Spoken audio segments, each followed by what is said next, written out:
Hi friends, ಎಲ್ಲರೂ ಹೇಗಿದ್ದೀರಾ? ಇದು ಭಾನುವಾರ ಬೆಳಿಗ್ಗೆ ನಾನು ಮಲಗಿದ್ದೆ. ಇನ್ನೂ ಒಂದು ಪಕ್ಷಿ ಬಂದ್ಬಿಟ್ಟು ಅಲ್ಲಿ ಈ ನೆಟ್ಟಿದೆ ನೋಡಿ, ಸೊಳ್ಳೆ ಬರುತ್ತೆ ಅಂದ್ಬಿಟ್ಟು ನೆಟ್ ಹಾಕ್ಸಿದ್ದೀವಿ.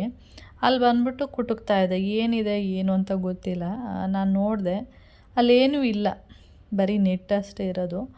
ಬರೋದು, ಕುಟ್ಕೋದು, ಹೋಗೋದು, ಆ ಥರ ಮಾಡ್ತಾಯಿತ್ತು. ಆಮೇಲೆ ನಾನು ಹೋಗ್ಬಿಟ್ಟು ಲೈಟೆಲ್ಲ ಆನ್ ಮಾಡಿದ್ನಲ್ಲ, ಅದು ಮತ್ತೆ ಬರಲಿಲ್ಲ. ನಾನು ವೀಡಿಯೋ ಮಾಡ್ಕೊಬಿಡ್ತಾಳೆ ಅಂತನೋ ಏನೋ ಗೊತ್ತಿಲ್ಲ. ಆಮೇಲೆ ನಾನು ಸ್ವಲ್ಪ ಹೊತ್ತು ಅಲ್ಲೇ ನಿಂತ್ಕೊಂಡಿದ್ದೆ.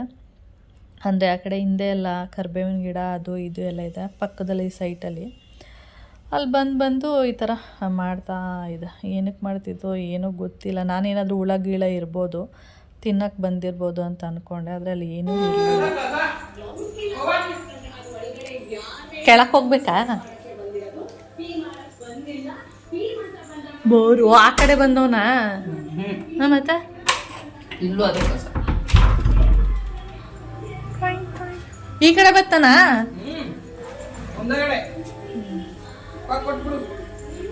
ಬರ್ಲಿ ರೀ. ಕಸ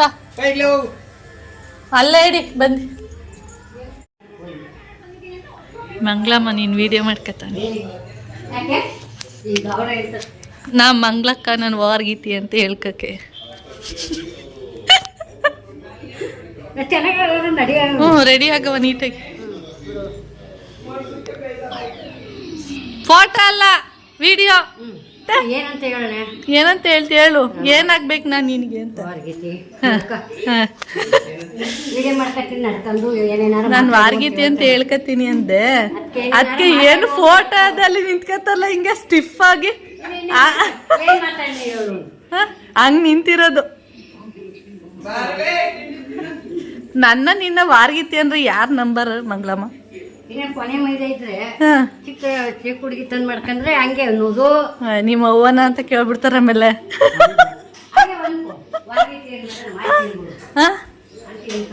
ಆಂಟಿ ಅನ್ನೋದಿಲ್ಲ, ವಾರ್ಗೀತಿ ಅಂತಲೇ ಹೇಳೋದು. ಬಂದೆ.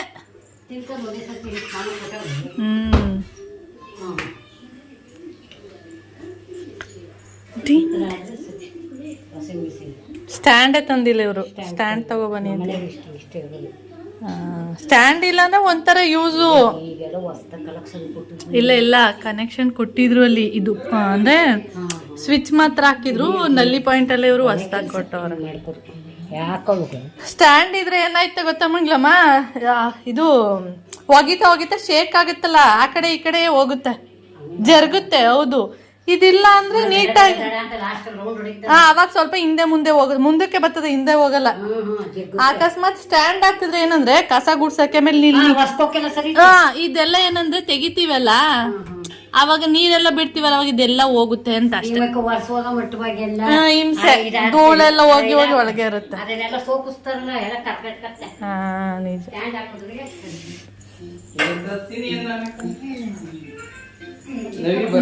ಉಪ್ಪಿಟ್ಟು ಬೇಡ ಕಣವ್ವ, ಉಪ್ಪಿನಕಾಯಿ ಬೇಡ.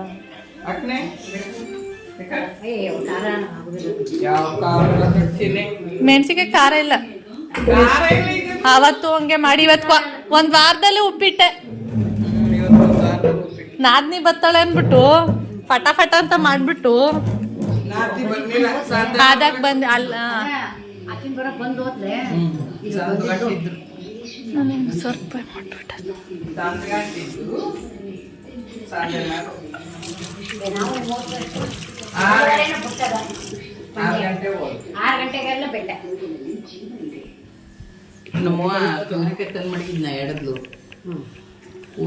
ಮಂಗ್ಲಮ್ಮನ ಕೈಲಿ ಅಡುಗೆ ಮಾಡಿಸ್ಬೇಕಿತ್ತು ಉಪ್ಪಿಟ್ಟ. ನಾನು ಒಂದಿನೂ ನಿಮ್ಮ ಕೈ ರುಚಿನೇ ತಿಂದಿಲ್ಲ. ಮಟನ್ ಚಿಕನ್ ಮಾಡ್ಲಿ ಆಯ್ತಾ? 1 kg ಮಟನ್ ಯಾವತ್ತಾರು ವಾರ್ಗೀತಿಗೆ ಬಿಸಿ ಬಿಸಿ ಮಾಡಿಕ್ಕಿದ್ಯಾ? ಎಷ್ಟು ದಿನ ಕರೆದಿದ್ದಾಳ? ಅವಳ ಕರೆದೋಳ ಮಂಗ ಬರ್ರಿ ಬಂದು ಮಂಡ್ಯಕ್ಕೆ ಬರ್ತಿದಾರಿ ಬರ್ರಿ ಅಂತ ನಿನ್ ಗಂಡವನು ನೀನು ಬಂದಿದ್ದಾರಿ. ಅವಳ ಸೊಸೆ ಬಗ್ಗೆ ಬೇಡ, ಅವಳು ನಂಗೆ ಸೊಸೆ. ನೀನು ವಾರ್ಗೀತಿ ಜೊತೆಗೆ ಸೇರ್ಕತೀನಿ. ನಂದೇ ಬೇರೆ ಅವಳು ಬೇರೆ ಜೊತೆ ಹಂಗಾಗುದಿಲ್ಲ. ಕಿರ್ಗಾಲಕ್ಕೆ ಬಂದಾಗ ನೀವು ಮಾಡಿಕ್ಬೇಕು ನಮ್ಗೆ. ಇವತ್ತು ಕೆಂಟಿಂದವ್ರು ಬಂದಿಲ್ಲ. ಇವತ್ತು ಕೆಂಟಿಂದಲ್ಲ ಇಷ್ಟೊತ್ತಿಗೆ ರೆಡಿನೇ ಆಗೋಗಿದ್ದ 9:15. ನೀನು ಇದ್ದ ಹ್ಞೂ ನೀ ಹೇಳಿದ್ ಬಂದಿದ್ದ ನಾ ಮುಲ್ಗುಡ್ಗೋದೆ. ನೀನು ದೊಡ್ಡ ಮುಳ್ಗುಡ ಬಿಟ್ಬಿಟ್ಟು ಬಂದ್ರಿಯಾ? ಅವ್ರು ಸಂತೆ ಮಾಡ್ದಾಗ ಹತ್ಕಂದ್ರೆ ನಾನು ಸಂತೆ ಮಾಡ್ದಾಗ ಹೋಗ್ಬೋಯ್ತಾರ. ಇಲ್ಲ ಬಂದು ನಾವಿಲ್ಲೇ ಬಂದ್ಬಿಟ್ಟು ಅದೇ ಇಟ್ನಳ್ಳಿ ಕಪ್ಪು. ಅದು ಹತ್ರ ನಾನು ಹಂಗೆ ಹೋಯ್ತಿದ್ದ.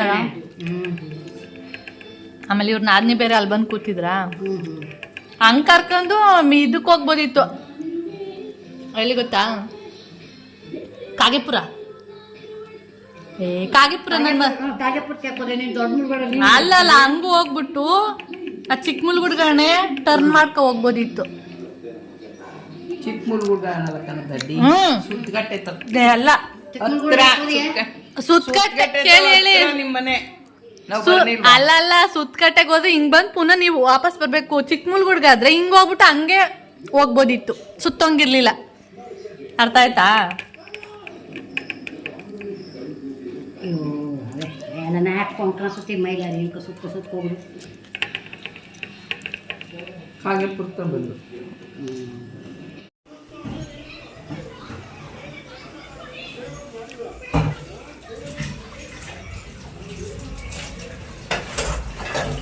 ಮಣಿಯಮ್ಮ ನೀನು ವಿಡಿಯೋ ಮಾಡ್ಕೊತಾವ್ನಿ, ಸರಿಯಾಗಿ ಕೆಲ್ಸಕ್ಕೆ ಬರೋದಿಲ್ಲ ಅಂತೆಲ್ಲ ಹೇಳ್ಬೇಕಲ್ಲ ನೀನು. ಸುಳ್ಳ ನಿಜನ ಹೇಳು. ಏನ ನಾಟಕಗಳು ದಿನ ದಿನ ನಾಟಕದ ರಾಣಿ ಆಯ್ತಿದೀಯ.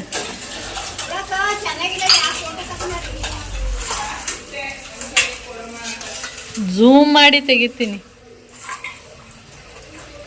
ನಮ್ಮ ಮಣಿಯಮ್ಮ ಕೆಲ್ಸಕ್ಕೆ ಬರಲ್ಲ ಕರೆಕ್ಟಾಗಿ, ಬರೀ ಸುಳ್ಳು ಹೇಳ್ತಾಳೆ. ಮೊದಲು ಮೂಗಿ ಹಂಗಿದ್ಲು, ಇವಾಗ ಏನದು ವೈಲೆಂಟ್ ಆಗಿ ಫುಲ್ ಜೋರಾಗಿ ನಮ್ಮನ್ನೇ ಎದುರಿಸ್ತಾಳೆ. ಆಯ್ತಾ? ಅಲ್ಲೋಗಿದ್ದೆ, ಆ ಫಂಕ್ಷನ್ಗೆ ಹೋಗಿದ್ದೆ, ಈ ಫಂಕ್ಷನ್ಗೆ ಹೋಗಿದ್ದೆ, ಅದೇ ಬರೀ ಹೇಳೋದು ದಿನ. ನಮಗೂ ಅಷ್ಟು ಫಂಕ್ಷನೇ ಇರಲ್ಲ ಮಣಿಯಮ್ಮ ನಿನ್ನಷ್ಟು. ನೋಡ್ ನಾಳೆಗೆ ಮತ್ತೆ ಫಂಕ್ಷನ್ಗೆ ಹೋಯ್ತಿದ್ಯಾ? ಮತ್ತೆ ಫಂಕ್ಷನ್ ಒಂದೇ ಅದೆಲ್ಲ. ಏನು ಫಂಕ್ಷನು? ತಿಥಿನ ಯಾರು ಹೇಳಿ? ಓ ಹ್ಞೂ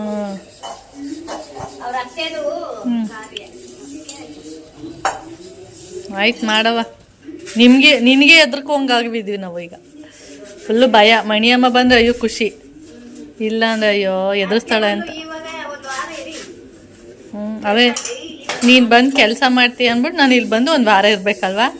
ನನ್ನ ಗಂಡ ನನ್ನ ಮಗನ್ನೆಲ್ಲ ಬಿಟ್ಬಿಟ್ಟು. ಹಾಂ, ಆಫೀಸ್ಗೆ ನೀನು ಓದಿಯಾ? ಹಾಂ ಹಾಂ, ಸಂಬಳ? ಓ, ನಿನಗೆ ಕೊಡೋ ಸಂಬಳನ ನಾವೇ ಮಡಿಕೊಳ್ಳೋದು. ಇಲ್ಲಿ ಕೊಡ್ತಾರಲ್ಲ ಆ ಸಂಬಳ ನಾವು ಮಡಿಕೊಬಿಡೋದು ಅಲ್ವಾ? ಆಯ್ತು, ಹಂಗೆ ಮಾಡ್ತೀನಿ.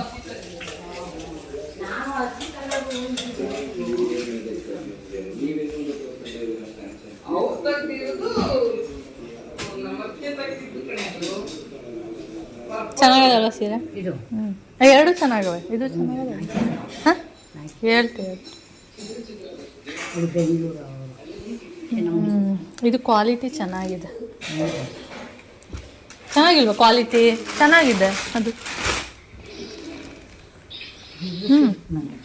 ಇಲ್ಲ ಸಾಫ್ಟ್ ಆಗದೆ. ಇನ್ನೊಂದು ಪಿಂಕ್ ಕಲರ್ ಇದೆ ನೋಡಿ, ಅದು ಸ್ವಲ್ಪ ತೆಳು, ಇದು ಮಂದವಾಗದೆ. ಅದು ಸ್ವಲ್ಪ ಕಡಿಮೆ, 1,000 ಚಿಲ್ಲರೆ. ಇದೊಂಚೂರು ಜಾಸ್ತಿ ಕೊಟ್ಟವ್ರೆ. ಇದು ಅದು 1,000 ರೂಪಾಯಿ ಅದು ಹುಟ್ಟಿದ್ದು ಒಂದು ನಿನ್ನೆ ತಗೊಂಡಿದ್ದು. ನಾ ತಗೊಂಡಿರೋದಲ್ಲ, ನಮ್ಮ ಅಣ್ಣ ತಂದಿದ್ದು. ಅವ್ರು ಎಲ್ಲಿ ಕರ್ಕೊಯ್ತಾರ ಅಲ್ಲಿಗೆ. ಅಲ್ಲೇ ಸರಿ. ಅವರೇ ನಾನು ಕರ್ಕೊಯ್ತಿರೋದು. ಸೀರೆ ತಗೊಡ್ತೀನಿ ಬಾ, ಯಾವಾಗ್ಲೂ ರೇಗಿಸ್ತೀಯಲ್ಲ, ಸೀರೆ ತಗೊಡಲ್ಲ ಅಂತ.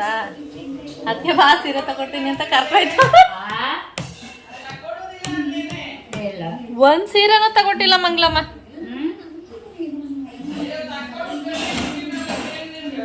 $25,000 ಸೀರೆ ತಗೋತೀನಿ, ನಡೀರಿ. ಒಂದೇ 25,000 ರೂಪಾಯಿ ಸೀರೆ ತಗೊಬಿಡ್ತೀನಿ. ತಕ್ಕೋ ನಾನು ಹೇಳೋದ್ ಕೇಳು, ನೀನು ತಕ್ಕೊಂಡು ಗಣ್ಣೆ ಕೊಟ್ಟಿನಲ್ಲ. ಓಹೋ ಹಂಗೆ, ಅದ್ ಬೇರೆ ಇದು ಬೇರೆ. ಅದು ಬರಲ್ಲ. ಗಂಡ ಅನ್ಸ್ಕತ್ತೆ. ಹ್ಞೂ, ಗಂಡ ಯಾವತ್ತಿದ್ರು ತಗೊಡ್ತಾನೆ. ನೋಡ್ರಿ ಹೆಂಗ್ ವಹಿಸ್ಕೊತಿದ್ದಾರೆ.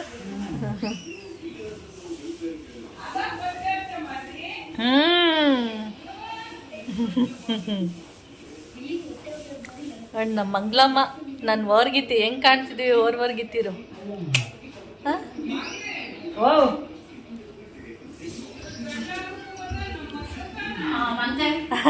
ಅದೆಲ್ಲ ನಹಿ ನಹಿ ನಹಿ. ನೋಡು ಮಣಿಯಮ್ಮ ಹೆಂಗೆಲ್ಲ ಸುಳ್ಳು ಹೇಳ್ತಾರ ಸೀರೆ ತಗೊಡ್ಬೇಕು ಅಂತ. ಸೀರೆ ಬೇಕು ನಂಗೊಂದು 25,000 ರೂಪಾಯಿಂದು.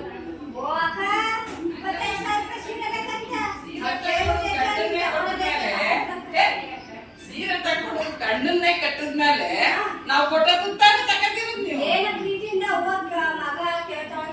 ಹಾ ನೋಡು ಮಣಿಯಮ್ಮ ನನ್ ಕಡೆ. ನನ್ ಗಂಡ 1,000 ತಗೊಳ್ಳಿ. ಹಾ ನೀವ್ ತಕೊಟ್ಟಂಗದ್ದ, ಅತ್ತೆ ತಕೊಟ್ಟಂಗದ್ದ. ಅತ್ತೆನೋ ಹೋಗಿದ್ದೀನೋ ಏನೋ ಒಂದು. ಇದೆಲ್ಲ ಪಿನ್ಗಳೇ ಇಲ್ವಲ್ಲ. ನಮ್ಮ ಅಪ್ಪನ್ಗೂ ಹಂಗೆ ರೇಗಿಸ್ತಿದ್ದೆ ನಾನು. ನಮ್ಮ ಅಪ್ಪನ ಮಾದೇವಪ್ಪನ ನನ್ಗೆ ಎಲ್ಲಿಂದ ಬಂದು ದುಡ್ಡು ಅದ ಹೆಂಗ್ ನಿಧಾನ ಕೇಳೋದು ಗೊತ್ತಾ? ಆರ್ಟಿಫಿಷಿಯಲ್. ಅವ್ವ ಹೊಡ್ಬಿಡ್ತೀನಿ. ಪ್ರಾಮಿಸ್, ಜೊತೆ ಸುಳ್ಳು ಹೇಳ್ಬೇಡ. ದೇವ್ರಾಣೆಗೂ ನಿನ್ನಾಣೆಗೂ. ಇಲ್ಲಿ ಇದು ಆರ್ಟಿಫಿಷಿಯಲ್ ಅನ್ನು ನಂಬ್ತಾನೆ ಇಲ್ಲ ಮಂಗ್ಲಮ್ಮ. ಹಂಗೆ ಹೇಳ್ತಾಳೆ. ಆರ್ಟಿಫಿಷಿಯಲ್. ನೆನ್ನೆ ಚೈನ್ ತೆಗ್ದಾಕ್ತೆ ಚಿನ್ನದ್ದು. ಎಲ್ಲ ಕಿತ್ಕೊಂಡವ್ರೆ ಏನ್ ಮಾಡೋದವ. ಇದು 150 ರೂಪಾಯಿ ಆನ್ಲೈನ್ದು. ಆಯ್ತಾ 150 ರೂಪಾಯಿ ಅಷ್ಟೇ. ಇಂಥದ್ ಬೇಡ. ಇಂಥದ್ದೇನ್ ಗೊತ್ತಾ, ಇದು ನೋಡಿ ಹಿಂಗ್ ದಬಾಕತ್ತದೆ. ಇದ್ರಲ್ಲೇ ಗುಂಡ್ ಬತ್ತೆ ಇಲ್ಲಿ ಹಿಂಗೆ. ಅದ್ ದಬಾಕಲ್ಲ, ಇದ್ ದಬಾಕತ್ತೆ. ಡಿಸೈನ್ ಚೆನ್ನಾಗಿದೆ. ಆಯ್ತು ತಗೊಳ್ತಂತ 150 ರೂಪಾಯಿ. 150 ಅಲ್ಲ 130.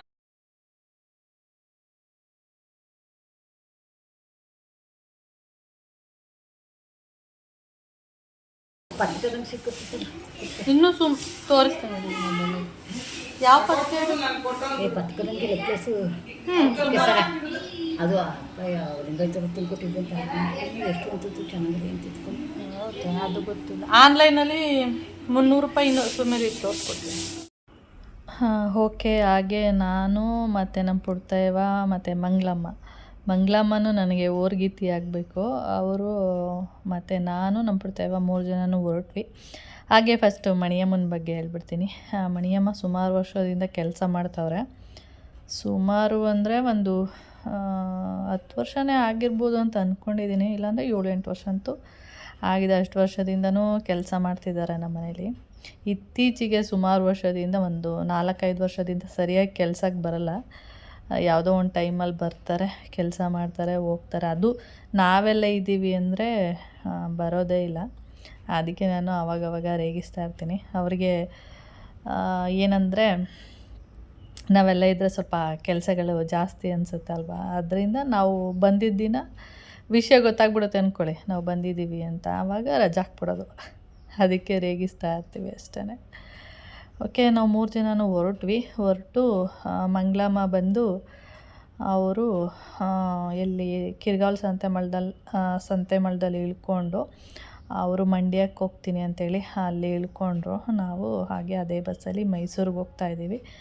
ಮೈಸೂರಿಗೆ ಏನಕ್ಕೆ ಹೋಗ್ತಾಯಿದ್ದೀವಿ ಏನು ಹಾಗೆ ಮುಂದೆ ಗೊತ್ತಾಗುತ್ತೆ. ಇದು ಬಂದು ಬನ್ನೂರು ಹತ್ತಿರ ಇರುವಂಥದ್ದು. ಇದು ಬನ್ನೂರು ಹತ್ರನೇ. ಬನ್ನೂರು ಹೊಳೆ ಕೂಡ ಸಿಗುತ್ತೆ. ಹಾಗೆ ಫಸ್ಟು ಬನ್ನೂರು ಹತ್ರ ಇದು ಸಿಗೋದು ಹೊಳೆ ಮೀನುಗಳು. ಅದು ಸ್ವಲ್ಪ ಊರೊಳಗಡೆ ಸಿಗ್ತಾಯಿತ್ತು. ಮೊದಲು ಮೀನು ಮಾರ್ಕೆಟು ಅಂತಲೇ ಇತ್ತು, ಅಲ್ಲಿ ಸಿಗ್ತಾಯಿತ್ತು. ಇವಾಗ ಹೊಳೆಯಿಂದ ಸ್ವಲ್ಪ ಮುಂದೆ ಹೋದರೆ ಅಲ್ಲೇ ಮೀನೆಲ್ಲ ಮಾರ್ತಾಯಿರ್ತಾರೆ. ಇದೆ ನೋಡಿ ಬನ್ನೂರು ಹೊಳೆ, ದೊಡ್ಡದಾಗಿದೆ. ಒಂದು ಸ್ವಲ್ಪ ನೀರಿದೆ, ಅಂದರೆ ಸ್ವಲ್ಪ ಜಾಸ್ತಿನೇ ಇದೆ, ಅರ್ಧದಷ್ಟಿದೆ. ಇನ್ನೂ ಫುಲ್ಲು ಬರುತ್ತೆ ಒಂದೊಂದು ಸರಿ. ಹಾಗೀಗ ನಾವು ಬನ್ನೂರು ಬಿಟ್ಟು ಹೋಗ್ತಾಯಿದ್ದೀವಿ. ಮೀನೆಲ್ಲ ಬೇಕು ಅಂದರೆ ಬನ್ನೂರು ಹೊಳೆಯಲ್ಲಿ ಸಿಗುತ್ತೆ. ಒಳ್ಳೆ ಹತ್ರ ಹೋದರೆ ನಿಮಗೆ ಒಳ್ಳೊಳ್ಳೆ ಮೀನುಗಳೆಲ್ಲ ಸಿಗುತ್ತೆ. ಓಕೆ, ನಾವು ಹಾರ್ಗೇಟ್ ಇಳ್ಕೊಂಡು ಇವಾಗ ಸೀರೆ ಅಂಗಡಿಗೆ ಹೋಗ್ತಾ ಇದ್ದೀವಿ. ಎಲ್ಲಿಗೆ ಅಂದರೆ ಕರ್ನಾಟಕ ಸ್ಯಾರಿ ಸೆಂಟರು, ಅಲ್ಲಿಗೆ ಹೋಗ್ತಿರೋದು. ನನಗೆ ಆರ್ಗೇಟ್ ಅಂತ ಹೇಳೋಕ್ಕೆ ಬರೋಲ್ಲ, ಯಾವಾಗಲೂ ಆರ್ ನಗರ ಅಂತಲೇ ಹೇಳ್ತಾ ಇರ್ತೀನಿ. ಯಾವಾಗ್ಲೂ ಸುಮಾರು ಸರಿ ಹೋಗಿದ್ದೀನಲ್ಲ ಮೈಸೂರಿಗೆ, ಆವಾಗ ಕಂಡಕ್ಟ್ರಿಗೆ ಹೇಳಿರ್ತೀನಿ, ಸರ್ ನನಗೆ ಆರ್ ನಗರ ಬಂದ ತಕ್ಷಣ ಹೇಳಿ ಸರ್ ಅಂತ. ಆವಾಗ ಮೇಡಮ್ ಆರ್ ನಗರ ಇಲ್ಲಲ್ಲೇ ಇರೋದು, ಬೆಂಗಳೂರಲ್ಲಿ, ಇದು ಆರ್ಗೇಟು ಅಂತ ಹೇಳ್ತಾ ಇರ್ತಾರೆ. ಮತ್ತು ನಾವು ಆರ್ಗೇಟಲ್ಲಿ ಇಳಿದ್ಬಿಟ್ಟು ಕರ್ನಾಟಕ ಸ್ಯಾರಿ ಸೆಂಟರು ಅಲ್ಲೇ ಹತ್ರದಲ್ಲೇ ಇದೆ. ನನಗೆಲ್ಲ ಗೊತ್ತಿಲ್ಲ, ನಮ್ಮ ಪುಟ್ಟವನಿಗೆ ಸ್ವಲ್ಪ ಗೊತ್ತು. ಅವರು ಅವಾಗವಾಗ ಮೈಸೂರಿಗೆ ಬರ್ತಾ ಇರ್ತಾರಲ್ಲ, ಅದಕ್ಕೆ ಅವರು ಬಾ ನಾನು ಕರ್ಕೊಂಡು ಹೋಗ್ತೀನಿ, ಆಟೋ ಏನೂ ಬೇಡ, ಇಲ್ಲೇ ಹತ್ರದಲ್ಲೇ ಇರೋದು ಅಂದ್ಬಿಟ್ಟು ಇಬ್ಬರು ನಡ್ಕೊಂಡು ಹೋದ್ವಿ. ಹಾಗೆ ಸೀರೆ ಅಂಗಡಿಯಲ್ಲಿ ಯಾವುದೇ ವೀಡಿಯೋಗಳನ್ನ ಮಾಡೋ ಆಗಿಲ್ಲ, ಪರ್ಮಿಷನ್ ಇಲ್ಲ. ಬೇಕು ಅಂದರೆ ಫೋಟೋ ತೊಗೋಬೋದು, ಯಾರಿಗಾದರೂ ತೋರಿಸ್ಬೇಕಂದ್ರೆ ವೀಡಿಯೋ ಕಾಲ್ ಮಾಡಿ ತೋರಿಸ್ಬೋದು ಅಷ್ಟೇ. ಆಮೇಲೆ ಹೋದ್ವಿ, ಸೀರೆಗಳು ಒಂದಷ್ಟು ಸೆಲೆಕ್ಟ್ ಮಾಡಿದ್ವಿ, ತೊಗೊಂಡು ಬಂದು ಹಾಗೆ ಇಲ್ಲಿ ಊಟಕ್ಕೆ ಅಂತೇಳಿ ಬಂದಿದ್ದೀವಿ. ಹೊಟ್ಟೆ ತುಂಬ ಹಸಿತಾಯಿತು, ಬೆಳಗ್ಗೆ ಉಪ್ಪಿಟ್ಟು ತಿಂದಿದ್ವಲ್ಲ, ಅದಕ್ಕೆ ತುಂಬ ಹೊಟ್ಟೆ ಹಸಿತಾಯಿತು. ಆಮೇಲೆ ಫಸ್ಟು ಊಟ ಮಾಡಬೇಕು ಅಂದ್ಬಿಟ್ಟು ಝೂ ಮುಂದೆನೇ ಆಪೋಸಿಟಲ್ಲಿ ಒಂದು ಹೋಟ್ಲಿತ್ತು. ಅಲ್ಲಿ ಏನೂ ಇಲ್ಲ, ಬರೀ ಇರೋದೇನು ಅಂದರೆ ಅನ್ನ ಸಾಂಬಾರು ಅಷ್ಟೇ. ಮುಂದೆ ಪಕ್ಕದಲ್ಲಿ ಇನ್ನೊಂದು ಹೋಟೆಲ್ ಇತ್ತು, ಅದು ಸ್ವಲ್ಪ ದೂರ. ಅಲ್ಲಿ ತನಕ ಯಾರು ನಡ್ಕೊಂಡು ಹೋಗೋರು, ಇದನ್ನೇ ತಿನ್ಕೊಂಡು ಹೋಗೋಣ ಅಂದ್ಬಿಟ್ಟು ಚಪಾತಿ, ಅನ್ನ ಸಾಂಬಾರು, ಹಪ್ಪಳ ಈ ಥರದ್ದೆಲ್ಲ ಕೊಟ್ಟಿದ್ರು, ಒಂದು ಸ್ವೀಟು, ಈ ಥರ ಚೆನ್ನಾಗಿತ್ತು. ಓಕೆ, 100 ರೂಪಾಯಿ ಒಂದು ಊಟ. ಆಮೇಲೆ ಇಬ್ಬರು ಊಟ ಮಾಡ್ಕೊಂಡು ಹೊರಟ್ವಿ. ಹಾಗೆ ಸೀರೆ ಏನಕ್ಕೆ ಕೊಡಿಸಿದ್ದೀನಿ ಅಂದರೆ, ಅಪ್ಪಂದು ಹಬ್ಬ ಈ ಥರ ಹೋದ್ಮೇಲೆ 11 ದಿನ ಕಾರ್ಯದೊಳಗಡೆ ನಾನು ಸೀರೆ ಕೊಡಿಸ್ಬೇಕಿತ್ತು ಅವರಿಗೆ. ಮೋಹನ್ ಮಾಮ ಹೇಳಿದರು ಸೀರೆ ಕೊಡಿಸು ಅಂತೇಳಿ. ಆವಾಗ ನಾನು ಸೀರೆ ಕೊಡಿಸಿದ್ರೆ ಅವ್ರಿಗೆ ಇಷ್ಟ ಆಗಲ್ಲ, ಅಂದರೆ ಅವರ ಒಂದು ಚಾಯ್ಸೇ ಬೇರೆ ಇರುತ್ತೆ, ನಮ್ಮ ಚಾಯ್ಸೇ ಬೇರೆ ಇರುತ್ತೆ. ಅದಕ್ಕೆ ಒಂದು 6 ತಿಂಗಳು ಹೋದ್ಮೇಲೆ ಕೊಡಿಸೋಣ ಅಂದ್ಬಿಟ್ಟು ನಾನು ಸುಮ್ಮನೆ ಆಗಿಬಿಟ್ಟೆ. ಅದಕ್ಕೆ ಇವಾಗ ಕೊಡಿಸೋಣ. ಆವಾಗ ಪ್ರವೀಣಂಗೆ ಬಟ್ಟೆ ಕೊಡಿಸಿದ್ದೆ, ಅದಾದಮೇಲೆ ಇವ್ರಿಗೆ ಕೊಡಿಸೋದು, ಆಮೇಲೆ ಇವ್ರಿಗೆ ಇಷ್ಟ ಆಗದೆ ಇರೋದು, ಮತ್ತು ಅವಾಗ ಆ ಟೈಮಲ್ಲಿ ಇವ್ರನ್ನ ಕರ್ಕೊಂಡು ಎಕ್ಸ್ಚೇಂಜ್ ಎಲ್ಲ ಮಾಡೋಕ್ಕಾಗಲ್ವಲ್ಲ. ಆದ್ದರಿಂದ ಒಂದು 6 ತಿಂಗಳು ಹೋಗಲಿ, ಆಮೇಲೆ ಬೇಕಾದರೆ ತೊಗೊಳ್ಳೋಣ ಅಂದ್ಬಿಟ್ಟು ಸುಮ್ಮನೆ ಆಗೋಗಿದ್ದೆ. ಹೇಗಿದ್ರು ನಾನು ಗೋಲ್ಡ್ ಎಲ್ಲ ಹಾಕೋದಕ್ಕೆ ಬಂದಿದ್ನಲ್ಲ, ಒಟ್ಟಿಗೆ ಇದು ಮುಗೀಲಿ ಅಂತೇಳಿ ಮೈಸೂರಿಗೆ ಬಂದಿದ್ದು. ಆವತ್ತು ಅಪ್ಪಂದು 11 ದಿನದ ಕಾರ್ಯದೊಳಗಡೆ, ಕಾರ್ಯ ನಾಳೆ ಅಂತೇಳಿ ಒಂದು ಸೀರೆ ಬೇಕಿತ್ತು. ಆವಾಗ ನಾನು ಒಂದು 700 ರೂಪಾಯಿನ ಸೀರೆ ತಗೊಟ್ಟಿದ್ದೆ ನಾನೇ. ಅಂದರೆ ಇವರೇ ಹೇಳಿದರು, ಅಂದರೆ ಅದೇನೋ ಮನೆಯವ್ರು ತೆಗಿಬಾರ್ದಂತೆ, ಬೇರೆಯವ್ರು ತೆಗಿಬೇಕು ಅಂತ ಹೇಳಿದಾಗ, ಅದಕ್ಕೆ ನೀನು ನಮ್ಮ ಮನೆಯವ್ರು ಆಗಲ್ವಲ್ಲ, ಅದಕ್ಕೆ ನೀನೇ ತೆಗಿಬೋದು, ತಗೊಡು ಅಂತ ಹೇಳಿದರು. ಆವಾಗ ಸಿಂಪಲ್ ಸ್ಯಾರಿ ಒಂದು 700 ಆ ಥರ ತಗೊಟ್ಟಿದ್ದೆ. ಅದಕ್ಕೆ ಇಲ್ಲಿ ಮೈಸೂರಿಗೆ ಬಂದು ನನ್ನ ಒಂದು ಅಂದರೆ ನನಗೆ 10,000 to 15,000 ರೂಪಾಯಿದು ಸೀರೆ ಕೊಡಿಸ್ಬೇಕು. ಅದ್ರ ಮೇಲೆ ಎಷ್ಟಾದರೂ ತೊಗೊಳ್ಳಿ ಅಂತಲೇ ಇದ್ದಿದ್ದು, ಒಂದು 20,000 ರೂಪಾಯಿದು ಒಳಗಡೆ ತೊಗೊಳ್ಳಿ ಅಂತಲೇ ಇದ್ದಿದ್ದು. ಅವ್ರಿಗೆ ಗೊತ್ತಿಲ್ಲ ನಾನು ಸೀರೆ ಕೊಡಿಸ್ತಾ ಇರೋದು. ಮೈಸೂರಿಗೆ ಹೋದ್ಮೇಲೆ ಹೇಳೋಣ ಅಂದ್ಬಿಟ್ಟು ನನಗೆ ಸೀರೆ ತೊಗೋಬೇಕು ಅಂತೇಳಿ ಕರ್ಕೊಂಡು ಹೋಗ್ಬಿಟ್ಟು ಮೈಸೂರು ಕರ್ನಾಟಕ ಸ್ಯಾರಿ ಸೆಂಟರು, ಅಂದರೆ ಸೀರೆ ಅಂಗಡಿ ಏನಿದೆ ಅಲ್ಲಿ ಹೋಗ್ಬಿಟ್ಟು, ಅಲ್ಲಿ ಹೋದ್ಮೇಲೆ ಅವರಿಗೆ ವಿಷಯ ಹೇಳಿದೆ, ಈ ಥರ ನನಗೆಲ್ಲ ಸೀರೆ ತೊಗೊಳಕ್ಕೆ ಬಂದಿರೋದು ನಿಮಗೆ ಅಂತೇಳಿ. ಆವಾಗ ಅವ್ರಿಗೆ ಸಖತ್ ಕೋಪ ಬಂದುಬಿಡ್ತು. ನನಗೇನಕ್ಕೆ ಸೀರೆ, ಇವಾಗ ಎಷ್ಟೊಂದು ಸೀರೆಗಳೆಲ್ಲ ಇದೆ, ಅದನ್ನೇ ಉಟ್ಕೊಂಡಿಲ್ಲ, ಎಲ್ಲ ಹಾಗೆ ಇಟ್ಟಿದ್ದೀನಿ, ಏನಕ್ಕೆ ನನಗೆ ಸೀರೆ ಬೇಡ, ಹಾಗೆ ಹೀಗೆ ಅನ್ನೋದಕ್ಕೆ ಸ್ಟಾರ್ಟ್ ಮಾಡಿದ್ರು. ಇಲ್ಲ ನಾನು ಆವಾಗ ಕೊಡಿಸ್ಬೇಕಿತ್ತು, ಕೊಡ್ಸೋಕ್ಕಾಗಿಲ್ಲ, ಅದಕ್ಕೆ ನೀವು ಬರಲ್ಲ ಅಂತ ಗೊತ್ತು, ಅದಕ್ಕೆ ನಿಮ್ಗೆ ಹೇಳಿಲ್ಲ ಅಂತಂದೆ. ಆಮೇಲೆ ಬೈಕೊಂಡು ಅಲ್ಲಿಂದನೇ ಮೋಹನ್ ಮಾಮನಿಗೆ ಫೋನ್ ಮಾಡಿ, ನವೀನಿಗೆ ಫೋನ್ ಮಾಡಿ, ಆಮೇಲೆ ಅಳೋದಕ್ಕೆ ಸ್ಟಾರ್ಟ್ ಮಾಡಿಬಿಟ್ರು. ನಾನು ಎಲ್ಲೂ ಉಟ್ಕೊಯ್ತೀನಿ ಹಂಗೆ ಹಿಂಗೆ ಅನ್ನೋದಕ್ಕೆ ಸ್ಟಾರ್ಟ್ ಮಾಡಿಬಿಟ್ರು. ಆಮೇಲೆ ನನಗೂ ಬೇಜಾರಾಯಿತು. ಆಯಿತು ಬಿಡಿ, ಇವಾಗ ಬಂದಿದ್ದೀವಲ್ಲ, ಯಾವುದಾದ್ರೂ ನಿಮ್ಗೆ ಇಷ್ಟ ಆಗುವಂಥದ್ದು ಕಡಿಮೆ ರೇಟಿಂದ ತೊಗೊಳ್ಳಿ ಅಂತ ಹೇಳ್ಬಿಟ್ಟು ಆಮೇಲೆ ಸಮಾಧಾನ ಮಾಡಿದ ಮೇಲೆ ಸರಿ ಆಯಿತು ಅಂದ್ಬಿಟ್ಟು 1-2 ಸಾರಿಗಳನ್ನ ತೊಗೊಂಡ್ರು. ಹಾಗೆ ನಾನು ತೊಗೊಂಡೆ. ಆ ವೀಡಿಯೋಸ್ ಎಲ್ಲ ನೆಕ್ಸ್ಟ್ ವೀಡಿಯೋದಲ್ಲಿ ಬರುತ್ತೆ, ಯಾವ್ಯಾವ ಥರ ಸೀರೆಗಳನ್ನ ತೊಗೊಂಡೆ ಏನು ಅಂತೇಳಿ. ಹಾಗೆ ನಾವು ಊಟ ಎಲ್ಲ ಮಾಡಿಕೊಂಡು ಮೈಸೂರು ಬಸ್ ಸ್ಟ್ಯಾಂಡಿಗೆ ಬಂದಿದ್ದೀವಿ. ಇಲ್ಲಿ ನೋಡ್ತಿರ್ಬೋದು ಎಷ್ಟು ಜನ ಇದ್ದಾರೆ ಅಂತೇಳಿ. ನಮ್ಮ ಪುಟ್ಟಯ್ಯವ ಹೇಳ್ತಾಯಿದ್ರು, ಇವತ್ತು ಸಂಡೇ ಅಲ್ವಾ, ಏನು ಜನ ಇರ್ತಾರೆ, ರಶ್ ಇರಲ್ಲ ಅಂತ ನನಗೆ ಹೇಳ್ತಿದ್ರು. ನೋಡಬೇಕಿತ್ತು ಮೈಸೂರು ಬಸ್ ಸ್ಟ್ಯಾಂಡಲ್ಲಿ ನಾವು 3 ಬಸ್ಸು ಅಥವಾ 4 ಬಸ್ ಬಿಟ್ಟಿದ್ದೀವಿ, ನಾನ್ ಸ್ಟಾಪ್ ಗಾಡಿ ಮೈಸೂರು ಟು ಮಳವಳ್ಳಿ. ಅಷ್ಟು ಜನ. ನಮಗೇನಂದರೆ ನಾನು ಚಿನ್ನ ಹಾಕಿರಲಿಲ್ಲ, ಅವ್ರು ಚಿನ್ನ ಹಾಕಿದ್ರ ಕಿತ್ಕೊಂಡು ಹೊಟ್ಟೋಗ್ಬಿಟ್ರೋ ಅನ್ನೋ ಒಂದು ಭಯ ಇತ್ತು. ಆಮೇಲೆ ಒಂದು 3-4 ಬಸ್ ಬಿಟ್ಟ ಮೇಲೆ ಸ್ವಲ್ಪ ಜನಗಳು ಕೂಡ ಕಡಿಮೆ ಆದರು. ಆಮೇಲೆ ನಾನ್ ಸ್ಟಾಪ್ ಬಸ್ಸು ಸಿಗಲಿಲ್ಲ ನಮಗೆ, ನಾರ್ಮಲ್ ಬಸ್ಸೇ ಸಿಕ್ತು. ಓಕೆ ಪರವಾಗಿಲ್ಲ, ಏನೋ ಅದಕ್ಕಿದಕ್ಕೂ ಒಂದು 10 ನಿಮಿಷ 1/4 ಗಂಟೆ ಅಷ್ಟೇ ವ್ಯತ್ಯಾಸ ಅಂದ್ಬಿಟ್ಟು ಆಮೇಲೆ ಆ ಬಸ್ ಹತ್ಕೊಂಡು ಬಂದಿದ್ದು. ಆಮೇಲೆ ರೇಗಿಸ್ತಾ ಇದ್ದೆ ಅವ್ರನ್ನ.